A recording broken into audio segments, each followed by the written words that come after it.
सबैजनालाई नमस्ते। हिजो युएसँग पनि नेपालको हार्नको मुख्य कारण के हो भने ब्याटिङ छैन क्या नेपालमा हैन। हामी जस्तै इन्डिया अस्ट्रेलिया हामी खेलिरहेछौँ टी20मा ठिक छ हैन, त्यो चाहिँ धेरै राम्रो। ओडिआईमा चाहिँ नेपालको ब्याटिङ छैन क्या। बलिङले हिजो पनि सन्दीप लामिछानेले चाहिँ 2टा विकेट लग्यो हैन। उसले लिइरहेछ हैन। फेरि हाम्रो देशको केही मिडियाहरू चाहिँ सन्दीप लामिछानेलाई नै नराम्रो भन्छन् हैन।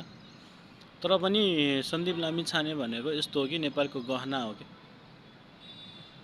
हामीले त्यो गहनालाई जोगाउनु पर्छ हैन। अनि युएससँग पनि हार्यो। युएसमा पनि बलिङ राम्रो छ, ब्याटिङ छैन के। कहिले चाहिँ हिजो पौडेल चल्यो, हिजो रोहित पौडेल चल्यो भएपछि अरू कोही प्लेयर चल्न सकेनन् क्या। एउटा दिपेन्द्र सिंह चलेको थियो हल्का फुल्का, कुशल भुर्तेल चलेन, आरिफ शेख चलेन हैन, गुलसन जहाँ चलेन। अनि त्यस्तो पाराले चाहिँ हाम्रो ओडिआई स्टेटस छ नि जो त्यो चाहिँ माथि अब जस्तै अब ओडिआई वर्ल्ड कपको लागि चाहिँ क्वालिफाई सकेको मुस्किलै छ क्या अब पनि। किनकि 4 खेलमा चाहिँ अब 2टा खेल हारिसक्यो। अब 2टा खेल हारे पनि कति हुन्छ, 6 नै हुन्छ, 18 हुन्छ क्या। 18 भएपछि हामी समथिङ 6मा पुग्छौँ हैन, 7मा छौँ अहिले हामी। भनेपछि चाहिँ हिजो हेरे थिएँ, तर हिजो हल्का नराम्रो लाग्यो क्या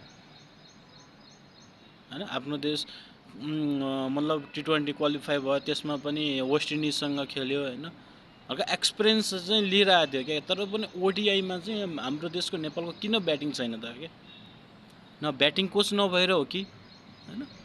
स्टलरले चाहिँ राम्रो गरिरहेको थियो, टी20मा गरिरहेको थियो, ब्याटिङ सुधारेको छ, केही कुराहरू सुधारेको छ भनेपछि अझ पनि हाम्रो देश नेपालको चाहिँ क्रिकेट चाहिँ ओडिआईमा चाहिँ छैन क्या। हाम्रो देशमा लिगहरू धेरै भइरहेछ, किन भएन? फाइदाहरू भएको छ, जस्तै प्रदेशको भइरहेछ भनेपछि त्यसपछि एनपिएल भयो। अब एनपिएल सुरु केही दिनमा एनपिएल 2 सिजन 2 पनि सुरु हुँदैछ हैन। त्यसमा पनि टी20 नै हो। तर ओडिआईमा चाहिँ स्टेटसमा चाहिँ हल्का कमै लाग्छ क्या। एक्सपिरियन्स भनेको कमै हुन्छ हैन। किनकि 50 ओभरसम्म खेल्नु पर्छ क्या। हिजो 50 ओभर खेलेर 233 हैन। के खेलिएर तिमीहरूले के खेल्छन् यार? कमसेकम राम्रो त खेल हो। 50 ओभरसम्म कमसेकम 300 रन त बनाऊ।